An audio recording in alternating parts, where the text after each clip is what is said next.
Other breweries like Scott's, they'll do a 60-minute boil. Okay. But then they're not up at 3,200 meters. I've known Xizang for many years now, and whenever we're together, we often talk about beer. He invited me many times to his breweries in Xizang, and now I'm here.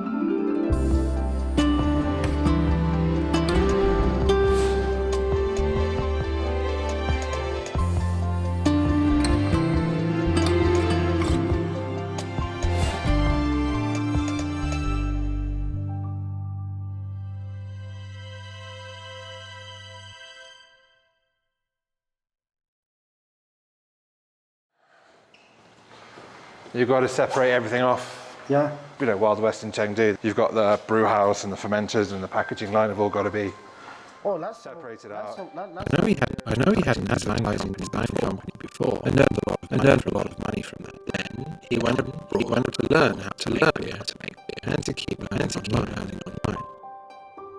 Now he's got two breweries in Xizang. One producing craft beer and the other one producing barley wine.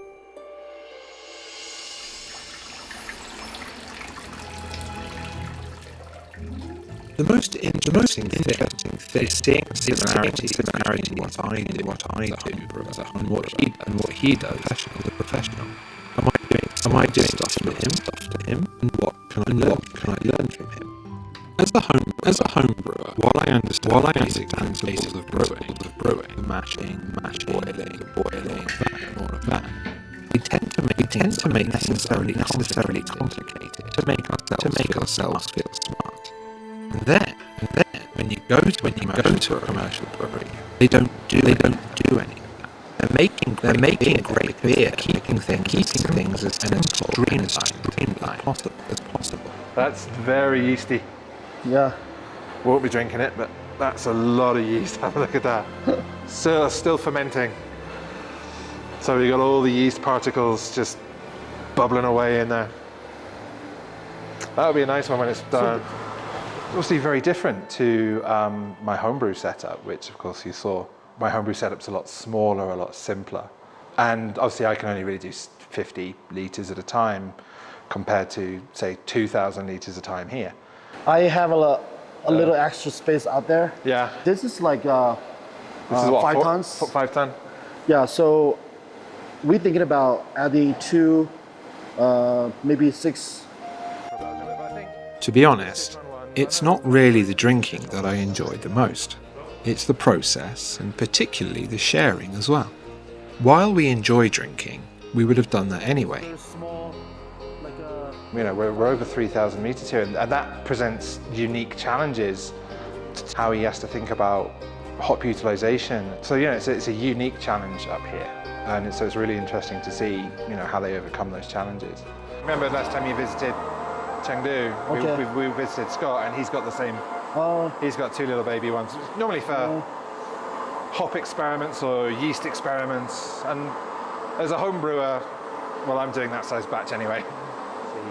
How different breweries are handling different challenges and different markets and, you know, different brewing conditions. It's really, really interesting, and just how as a home brewer I can maybe learn something from that and put it into, you know, my home brewing. Yeah, it's good. Drinking is, for me at least, a cultural representation, a form of social interaction. Like English hops, but a New World hops. Okay. So I just done a golden ale with Godiva, which is a New English hop, and I got some Harlequin, which I'm going to try out in English IPA. All right. You're producing out here. All the barley comes from these fields, right? Yes. Yeah. So they have several different types of barley. Yeah. One is almost like brown. Yeah. So I found the brown one cooked so much faster than the white one, than Right. the regular normal one. Yeah. So I tried like 5% of the dark brown barley Yeah. to mix it with the other white ones. Yeah. The color is great, and I think it also brings a little bit sweetness into it. So it's almost like a caramel. Yeah. Yeah.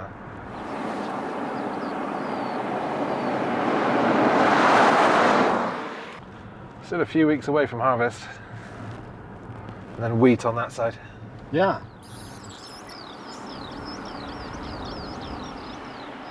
The very first time I actually tried Thangka barley wine was in 2021 in Shigatse. Shannan is kind of famous for growing this type of barley. Yeah. They have a very long history of brewing the local barley wine, and what they do is usually mix maybe like 5% of this brown with this white one. Instead of rice, you're using the barley, the local barley. But it smells very much like a fermenting mijo. Like everything's got I like it because I like rice wine as well. They're both produced in very similar ways, but the barley wine has a much deeper and more complex flavour. But yeah, it's definitely got that mijo-y flavour to it. A bit more sour. Of course, each barley wine you get from different places are all going to be different, because the local conditions greatly affect the flavour.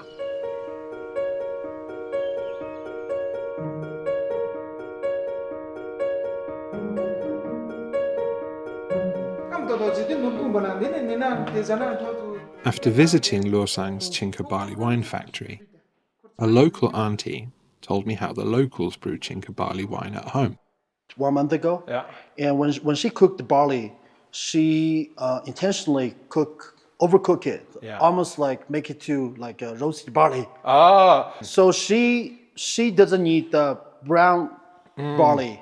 She will cook it Just turning to make it. those natural starts caramelize those Yes, natural yes, starches yes, and yes. sugars. Yeah.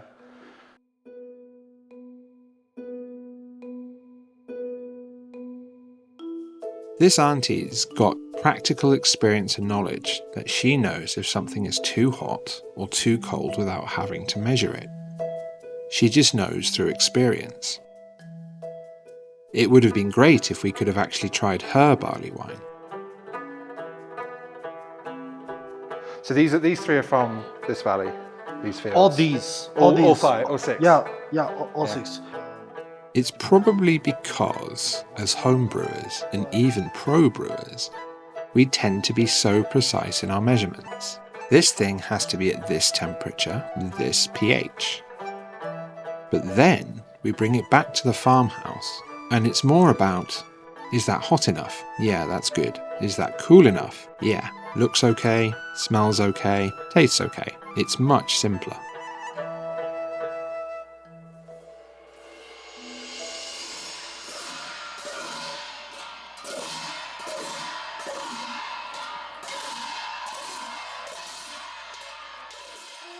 I was fortunate that while we were up in Shannan, we chanced upon the local people's Barkhor festival.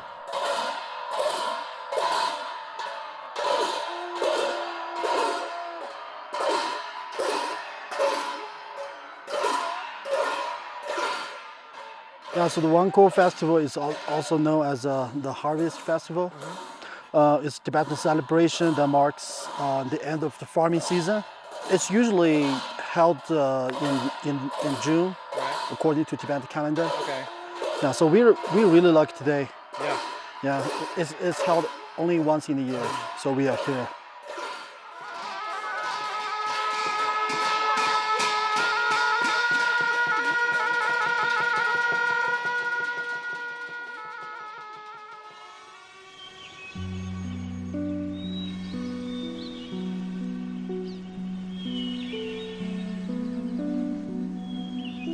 We live in a very modern, fast-paced society in the city. And I think, living in that kind of environment, we've lost that connection with nature. But we've also lost that connection with where our food comes from and where we come from. Up in these villages, Traditions like these are still going on. Local people keep those traditions alive. To come into the village and actually see the locals doing the circuit of their fields is very interesting to me, because while they're blessing the fields and hoping for a bountiful harvest, it gives them an opportunity to look at their field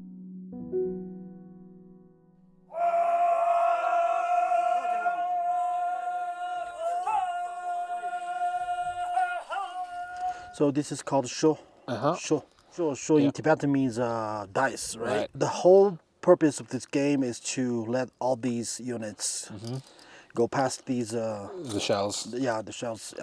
So if you move to over here, the next turn, if I make like, if I do like 6, I will kill you. Then you're gonna have to drink. That's 7. 7 is actually really good. Yeah.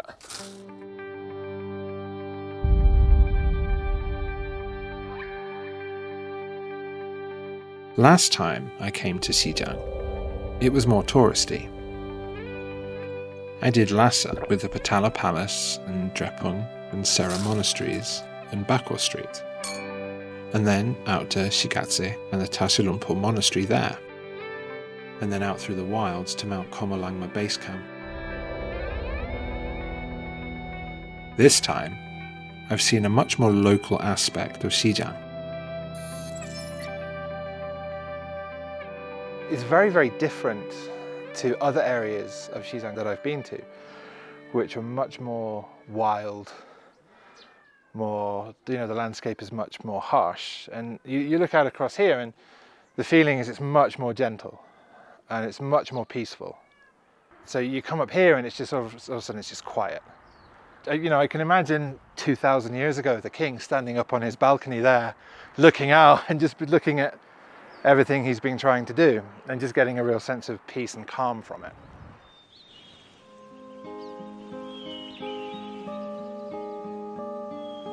So we're standing here between 2 fields. We've got the chinko barley on this side, and then on this side we've got this is a wheat field. We can tell the difference just by looking at the heads. So this being a wheat head, the grain head, the head of it stands upright and it doesn't have these long hairs that the barley has, and the barley head is much heavier. But you just want to think, like 2,000 years ago, there would have been nothing here. And I suppose we've got to thank that first Tibetan king 2,000 years ago he had the foresight to plant chinko barley down here.